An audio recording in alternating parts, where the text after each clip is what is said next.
ఈ రోజున మనం తెలుసుకోబోతున్నటువంటి వర్తమానం ఏంటంటే దేవుని విమోచన పథకం. దేవుడు మనుషులను ఈ భూమి మీదకు పంపించేటప్పుడు పుట్టిన ప్రతి ఒక్కరు దేవునికి కుమారులుగా ఉండేటాని కొరకే దేవుడు ఈ భూమి మీదకి మనల్ని పంపించాడు. కానీ పాపాల వలన, అపరాధాల వలన దేవునికి కుమారులుగా కాకుండా పోయాం. దేవునికి కుమారులుగా ఉండవలసిన మనము పాపాల వలన, అపరాధాలు చేయటం వల్ల అపవాదికి కుమారులుగాను, పిల్లలుగాను మారిపోయింది. ఒకవేళ అపవాదులని ఎదిగిపోతే, పాపాల్లోని, అపరాధాల్లోనే ఉండిపోతే ఈ జీవిత తదంతరము నిత్య అగ్నిదండలో దేవుడు అగ్నిజ్వాలల్లో శిక్ష విధిస్తాడు. పాపంలో ఉన్నవారు ఎవరైనాను, వాళ్ళు ఎంతటోళ్ళైనా సరే, దేవుడు విడిచిపెట్టకుండా శిక్ష మాత్రము వేస్తాడనేది వాస్తవం. దేవదూతలు పాపం చేస్తున్నప్పుడు దేవుడు వాళ్ళని విడిచిపెట్టకుండా పాతాళ లోకం అందలి కటికి చీకటి కలిగిన బిలమల్లోనికి తోసి వానికి తీర్పునికై కావలి ఉంచాడనేది వాస్తవం. కానీ దేవునికి మన పట్ల ఉన్నటువంటి ప్రియతమైన ప్రేమ ఏమిటంటే,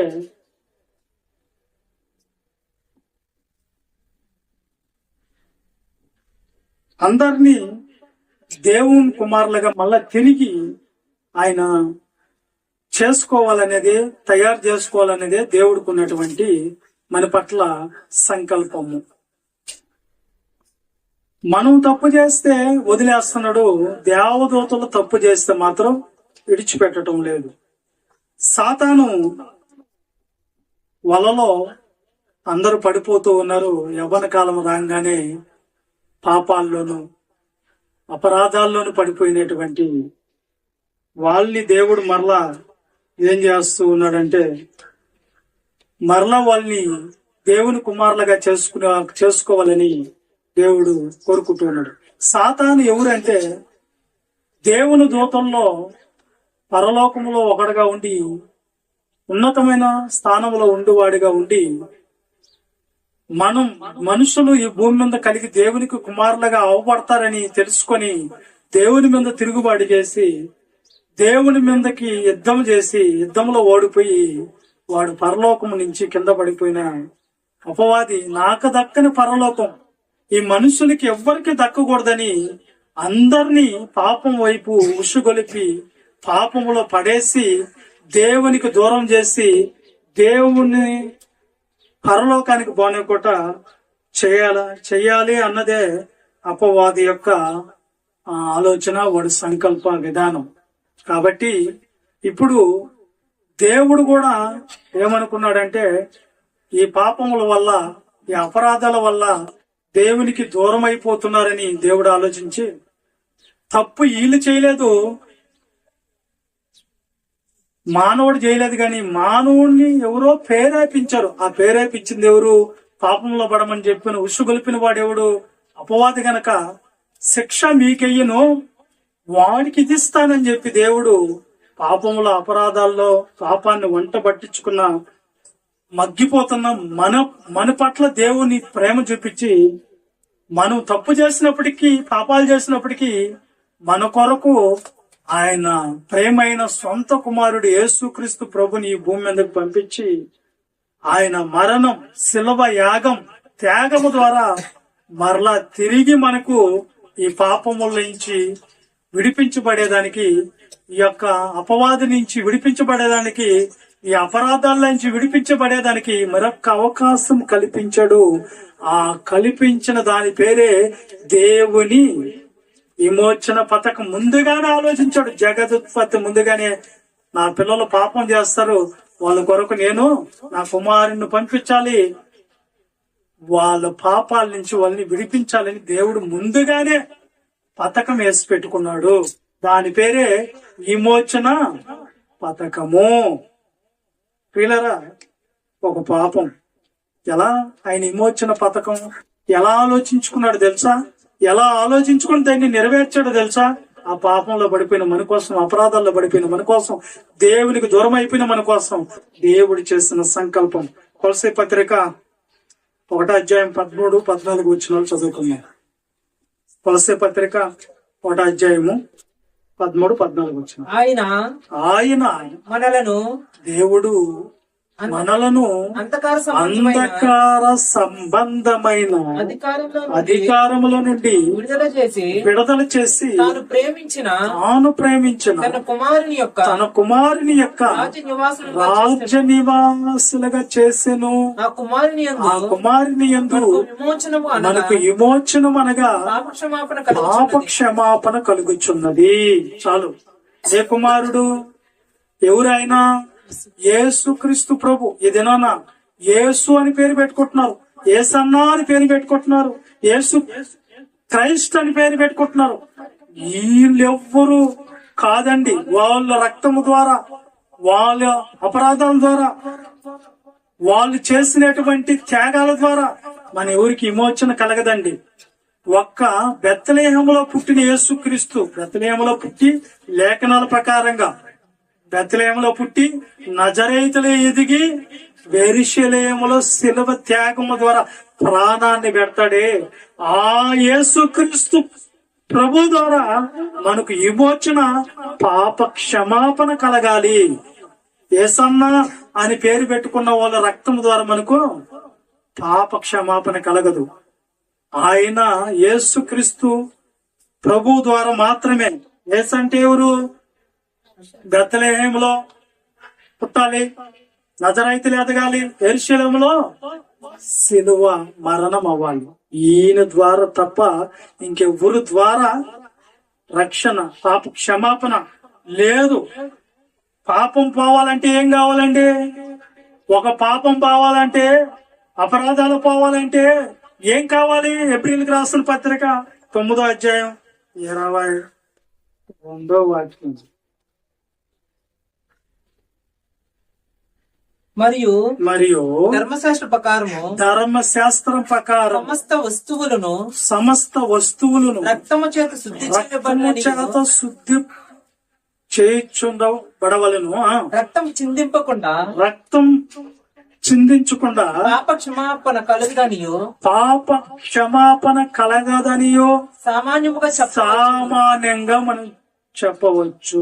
అసలు ఒక మనిషి పాపాలు పోవాలంటే, చేసిన తప్పులు పోవాలంటే, మనకు క్షమాపణ దొరకాలంటే ఏం కావాలంట? రక్తం సిందించబడాలి. రక్తాన్ని కార్చబడాలి. పాపానికి క్రయదానం ఏంటంటే రక్తము. అర్థమవుతుంది మీకు? పాపం క్షమించబడాలంటే రక్తం కారవాలి. అర్థమవుతుందా? మరి ఎవరు గారేస్తారు మన పాపాల నిమిత్తం? రక్తం. ఏనా? రక్తము ఎవరు గారేస్తారు? మనం చేసిన తప్పుల నిమిత్తం, పాపాల నిమిత్తం, నిత్యమైన పనుల నిమిత్తం, మనం చేసిన ఘోరమైన పరిస్థితుల నుంచి ఎవరు మనల్ని కాపాడతారు? ఎవరు మనకు రక్తం దానం చేస్తారా? ఎవరు గారుస్తారా మన రక్తం? మన బంధువులు ఎవరైనా వచ్చి గారుస్తారా? చెప్పండి, గారుస్తారా? రక్తం ఏంట్రా బాబు అంటేనే పారిపోయే సమాజం ఇది. అమ్మో, నా రక్తం నేను ఎందుకు ఇస్తానండి? అలాంటిది ఒక పాపం పోవాలంటే రక్తం సిందించుకుంటూ పోదు. ఈ పాపం పోవాలంటే రక్తం ఎవరు సిందించాలి? ఎవరు మన కొరకు ప్రాణం పెడతారు? ఎవరు మన కొరకు ప్రాణాన్ని ఇస్తారు? ఎవరు ఇస్తారు?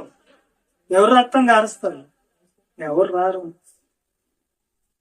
వచ్చిన వాళ్ళ రక్తము పరిశుద్ధమైంది కాదు.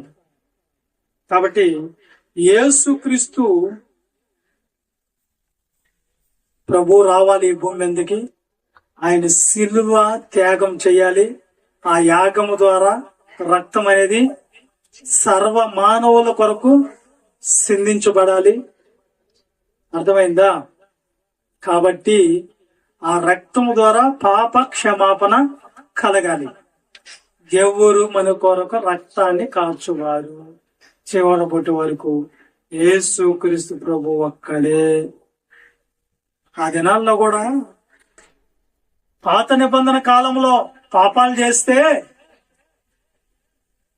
ఆ దినాల్లో బలులు అర్పించేవాళ్ళు. చిన్న పాపం చేస్తే గువ్వని, ఇంకొకరు అంత చిన్న పాపం చేస్తే పావురమును, ఏడాది గొర్రె పిల్లను, మేకను, ఎడ్లను అర్పించేవాళ్ళు, బలులు అర్పించేవాళ్ళు. ప్రత్యక్ష గుడారం దగ్గర, ప్రత్యక్ష గుడారం అంటే 3 భాగాలుగా విభజించబడుతుంది. అది వినాలి మీరు. ఫస్ట్ ఆవరణం, తర్వాత పరిశుద్ధ స్థలం, తర్వాత అతి పరిశుద్ధ స్థలం. అతి పరిశుద్ధ స్థలంలో మందసం ఉంటది, కరుణాపీఠం ఉంటది, తెర కట్టి ఉంటారు, ఎర కట్టేసి ఉంటారు. ఆ మందసం దగ్గరకు మాత్రము ఎవరంటే వాళ్ళు పోకూడదు.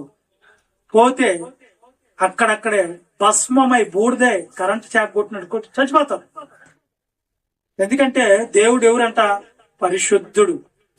ఆయన దగ్గర ఎవరైనా లోపం ఉండగానే పోతే అక్కడికక్కడికి మరణించేవాళ్ళు.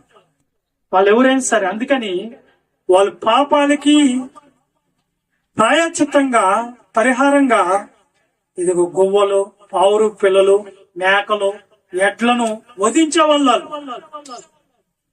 అప్పుడు వాళ్ళ పాపాలకి క్షమాపణ కలుగుతుందని అక్కడి నుంచి దేవుడు తీసుకొని వచ్చాడు మనిషిని. ఆ బలులు కూడా నేర్పించింది దేవుడే. కానీ ఎందుకు నేర్పించాడంటే, ఒక మనిషి వెంటనే రక్తాన్ని గార్చాయా నీ పాపాల కోసం అంటే కారవడు కదా, ఎవరు ఇవ్వరు కదా.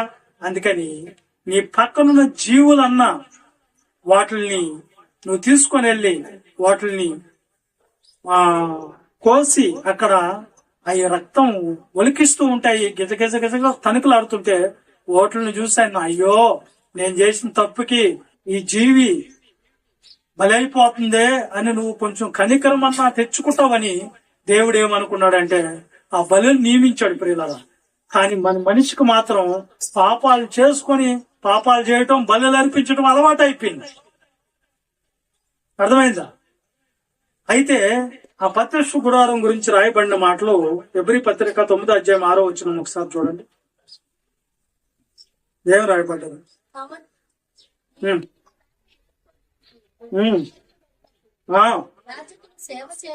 యాజకులు సేవ చేయొచ్చు,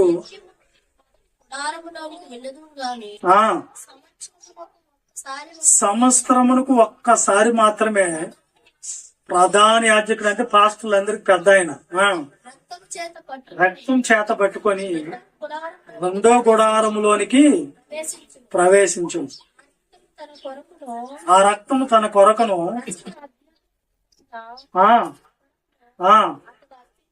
అర్పించును.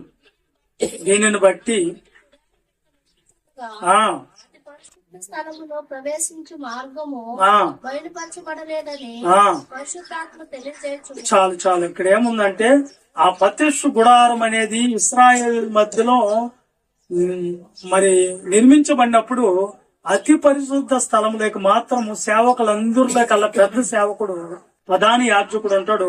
ఆయన మాత్రమే ఏడాదికి ఒక్కసారి, సంవత్సరానికి ఒక్కసారి ఒక పాత్రలో రక్తం ఎత్తుకొని, నిర్దోషమైన రక్తం ఎత్తుకొని సంవత్సరానికి ఒక్కసారి కరుణాపీఠం ఎదుటికి, బలిపీఠం ఎదుటికి పోవాలి, మందసం ఎదుటికి. అక్కడికి పోయేటప్పుడు ఈయనలో ఏ లోపం ఉండకూడదు. ఏ లోపం ఉండిగానే అక్కడికి పోయాడో చచ్చిపోతాడు. అందుకని మళ్ళా ఈయన చచ్చిపోతే అక్కడ పడిపోతే ఇంకొకటి పోకూడదు, తీసుకొని వచ్చేదాన్ని పడిగొడు చచ్చిపోతాడు. అందుకని ఈ ప్రధాన యాజకుడు సంవత్సరానికి ఒక్క మారు అందులోకి పోయేటప్పుడే ఆ పాత్రను ఎత్తుకొని ఈయన కాళ్ళకి తాడి గట్టి పంపిస్తారు. ఎందుకంటే ఒకవేళ ఆయన చచ్చిపోతే మళ్ళా ఏరేవాడు పోతే కూడా చచ్చిపోతాడు కనుక, ఒకవేళ ఆయన చచ్చిపోతే ఈ తాడుతో ఆయన ఏం చేయాలా? బయటకు లాక్కోవాలి తప్ప ఇంకోటి పోయేదానికి లేదు. ఎందుకంటే అతి పరిశుద్ధుడు, అతి పరిశుద్ధ స్థలంలో నివసించేవాడు ఆయన. అందుకని పాపాలు ఉన్న చోట పరిశుద్ధుడైన దేవుడు ఉండడు. వింటున్నారా? పాపము నీ కుటుంబాల్లో సరే, నీ హృదయంలో సరే, నీ మనసులో సరే, నీ ఆలోచనలో సరే పాపము నివసిస్తూ ఉంటే దేవుడు అక్కడ నివసించలేడు. ఎందుకంటే ఆయన పరిశుద్ధుడు కనుక. అందుకని ఆ బలులు అనేవి ఆ రోజుల్లో నియమించబడ్డాయి. ఈ దినాల్లో కూడా కొంతమంది బలులు నియమిస్తున్నారు. ఒక దున్నపోతను వదిలిపెట్టేసి ఊరి మీద బాగా అది ఈ తిరణాల్లో వచ్చిన దాకా వాడు అవి ఇష్టపారం జరిగితే ఏ ఇంట్లో తాగినా వాటిని ఏమనకూడదు, ఎవరు ఏ ఇంట్లో తిన్నా ఏమనకూడదు, వదిలేసి ఉంటారు ఊరి మీద. గ్రామం దున్నపోతుంది. అప్పుడు తిరణాలలో దాన్ని వధించి నరికేసి దాని రక్తాన్ని ఒక డేక్షల్లో బట్టి ఆ దాంట్లో తెల్లటి అన్నం కలిపి ఆ ఊరు 4 మూల దాన్ని చల్లేసి వస్తారు. ఎందుకంటే అలా చల్లేసి వస్తే పాపాలు పోతాయని వాళ్ళ నమ్మకం. పోతాయా? ఒకసారి చదవండి, పాపాలు పోతాయో పోవు. ఫిబ్రవరి పత్రిక 10:4 ఎలా అనగా ఎట్ల యొక్కయో మేకల యొక్కయో రక్తము పాపాల్ని తీసివేయట అసాధ్యము. అంటే జంతువులు రక్తము, మేకల రక్తము, ఎడ్ల రక్తము, దునపోతల రక్తము, పొట్టేళ్ల రక్తము, కోళ్ల రక్తము, ఏ రక్తం కూడా మనుషులు చేసిన పాపాల్ని తీసివేయటము అసాధ్యము. అంటే జంతువుల రక్తము మనిషిని పాపము తీయలేవు. అర్థమైంది ఇప్పుడు? మనుషులు చేసిన పాపాలు ఎవరు ఏ రక్తం తీసివేయలేదు? జంతువుల రక్తాలు తీయలేవు. మరి ఎవరు రక్తం కావాలి? మనిషి చేసిన తప్పులకి, మనిషి చేసిన పాపాలకి మనిషి రక్తమే కావాలి. మరి ఎవరు ఇస్తారు మన కోసం రక్తం? ఎవరు నన్ను పిలుస్తారా? తప్పు చేస్తే నువ్వు చేసిన తప్పులు ఎన్నో ఉంటాయి. చేసినప్పుడల్లా రేయ్ నీ రక్తమే, నువ్వే గారు అని చెప్పుంటే దేవుడు ఎట్లుంటది? నీ పాపం పోవాలంటే నీ రక్తాన్ని నువ్వు దారబోయి అంటే ఎట్లుంటది? ఎవరన్నా చేస్తారా? ఎవరు చేయరు. రేపు ఆదివారం మనందరి రక్తదానం ఉందని చెప్తా. రేపు ఆదివారం రారు. వస్తారా? రారు. అమ్మో రక్తం తీసేస్తారు వద్దు అంటారు. మరి నువ్వు చేసిన తప్పులకి నీ రక్తం బారవాలి. ఏ రక్తం తీయాలంట? నువ్వు చేసిన తప్పులకి మనిషి రక్తమే కావాలి. ఎవరు ఉన్నారు మన కోసం రక్తం గడిచేవాళ్ళు? అందరు దొంగలే. ఎవరైనా తప్పించుకొని వెళ్ళిపోతారు. ఒక ఆమె పాపం యాక్సిడెంట్ లో రక్తం అంతా బాగొట్టుకొని ఉంటే, అమ్మా ఎవరన్నా మీ బంధువులు ఉంటే పిలవమ్మా, రక్తం నీది ఏ పాజిటివ్ వచ్చింది, ఆ రక్తం ఆ గ్రూప్ ఉన్న వాళ్ళని పిలవమ్మా అంటే అయినా కదండి. అర్థమైందా? అంటే వాళ్ళ బంధువుల్లో ఏ పాజిటివ్ వచ్చిన వాళ్ళున్నా నాది ఏ పాజిటివ్ కాదు, బి పాజిటివ్ అని చెప్పి తప్పించుకుంటున్నారు దొంగలు. ఎందుకంటే నేను ఎందుకు ఇవ్వాలి రక్తాన్ని అని తప్పించుకునే వాళ్ళు ఉన్నారు. అలాంటిది మనం చేసిన పాపాల కొరకు ఏ ఊరిని బలి చేద్దాం చెప్పండి? మన సంఘం అంతా కలిసి ఒకరిని ఎన్నుకోండి, ఎవరన్నా ఎన్నుకొని బలి చేద్దామా? చేసినా గాని వాళ్ళ రక్తం పరిశుద్ధమైంది కాకపోతే టేస్ట్ పరిశుద్ధమైంది కాదు కదా.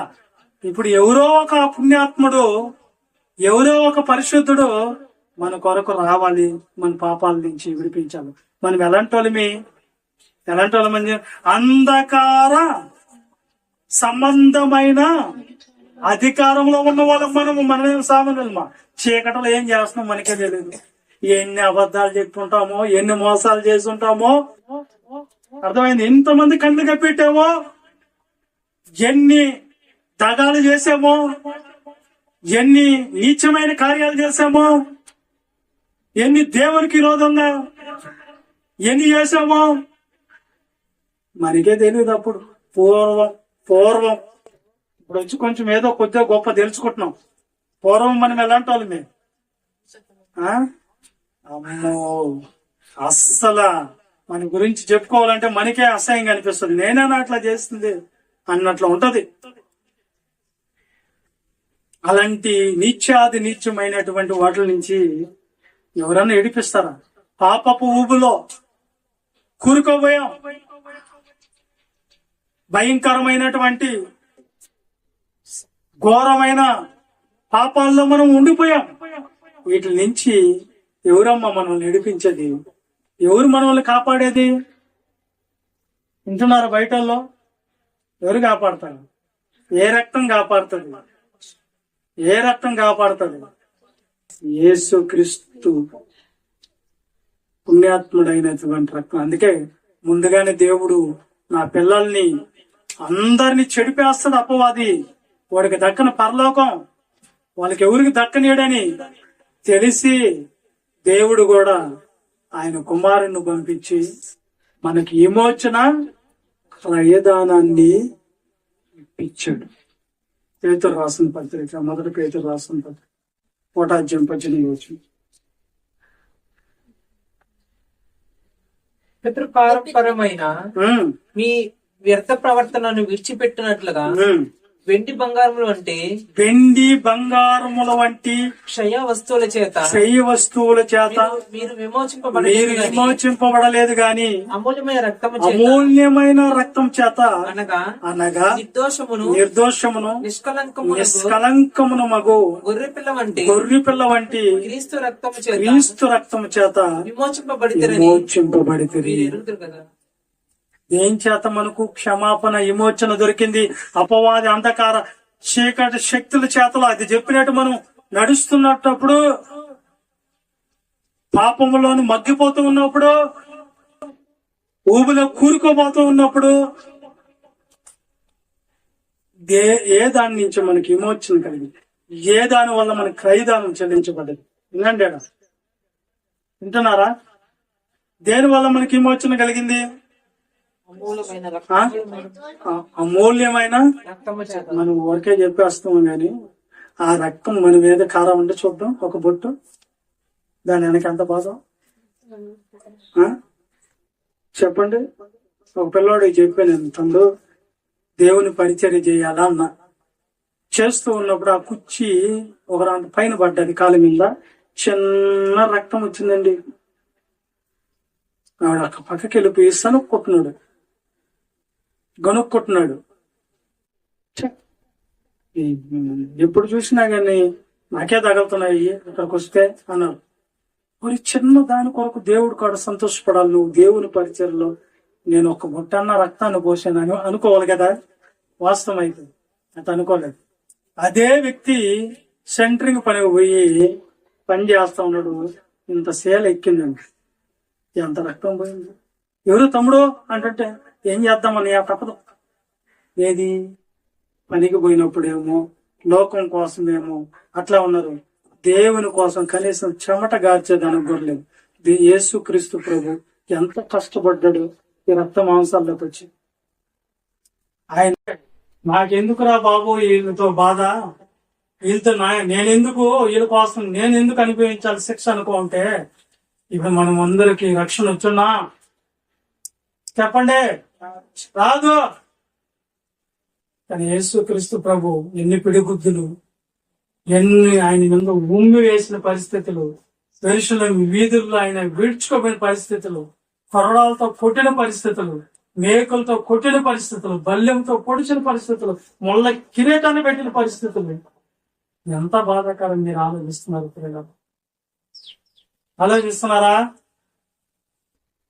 ఎంత విధానంలో యేసుక్రీస్తు ప్రభు అన్ని వదులుకొని మన కొరకు వచ్చాడు. తన ప్రాణ త్యాగాన్ని చేశాడు. ఆ త్యాగం కంటే గొప్పదైన ప్రేమ ఏది లేదు. ఆలోచిస్తున్నారు మీరు? ఎంత ప్రేమ కలిగిన యేసుక్రీస్తు. అందుకని ఇన్ని ఎండి బంగారాలతో కాదు కానీ మిమ్మల్ని అమూల్యమైన నిష్కల్మషమైన రక్తముతో నీలో ఉన్నటువంటి ప్రతి లోకమాలను చేతి బ్రతికి అపవిత్రత, ప్రతి దురాలోచనలు, జారత్వాలు, ఎదిశారత్వాలు, దొంగతనం, నరహత్య, భేదాల, కక్షలు, కొడుల్లో కుదంపములు, చెడుతనములు, మత్సర్యంలో, దైవ దృష్టి, అవివేకం, గర్వమైనటువంటిది కూడా మినయించి తొలగించుకునే దానికి యేసు క్రీస్తు ప్రభు ద్వారా మనకు అవకాశం కలిగింది.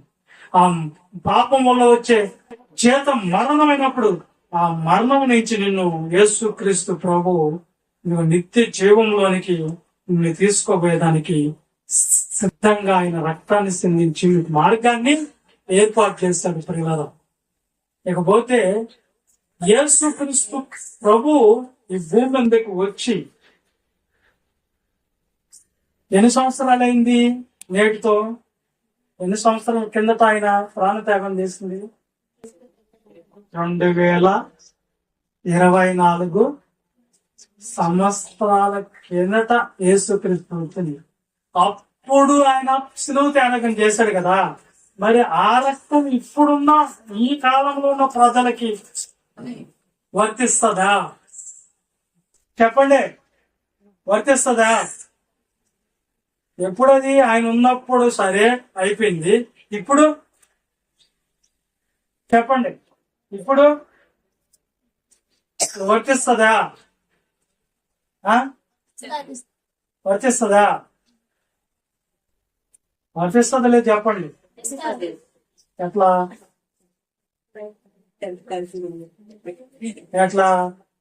ఒకసారి ఎబ్రిలికి రాసిన పత్రిక 9:26 వచ్చిన చూద్దాం. అట్లైన ఎడల జగత్తు పునాది వేయబడక మునికే మొదలుకొని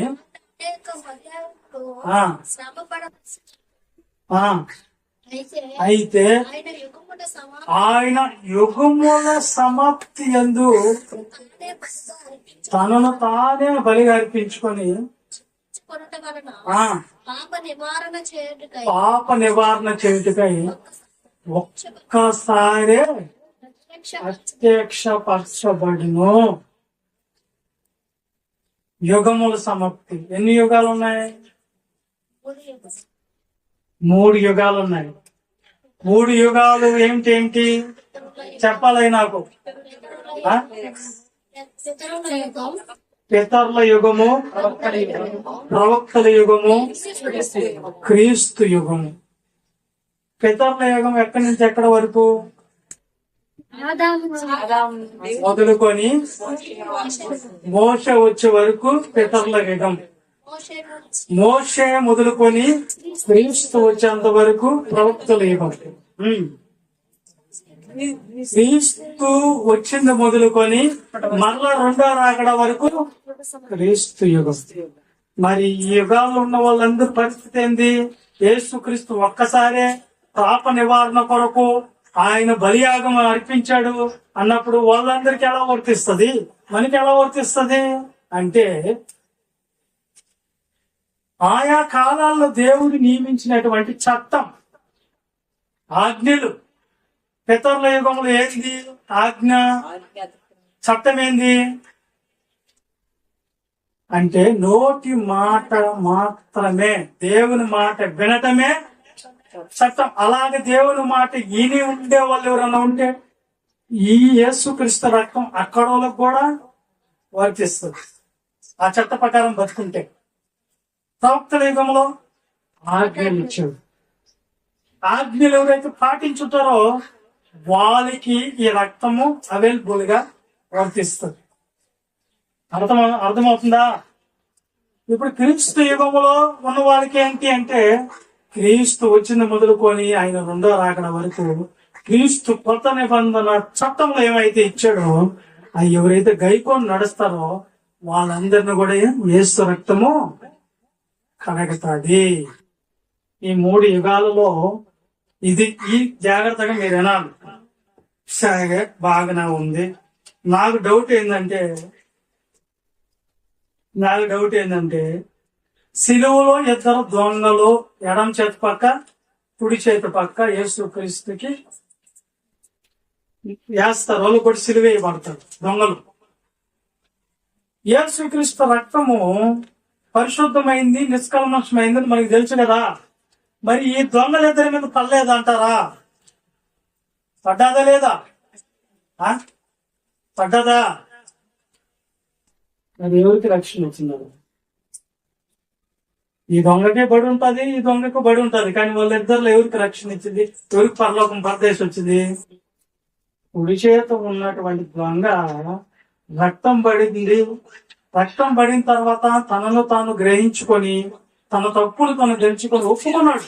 అయ్యా నేను దొంగని, నేను చేసిన తప్పులు ఒప్పులు, నువ్వేమో ఏ దొంగతనం చేయలేదు, ఏ నేరం చేయలేదు, నేను ఏ దోషము లేదు, అయినా సరే నువ్వు దేవుని కుమారుడు అయి నువ్వు అనుభవించడం ఏందయ్యా ఈ బాధలో అని ఆ పక్కనున్న దొంగ పశ్చాత్తాపడ్డాడు.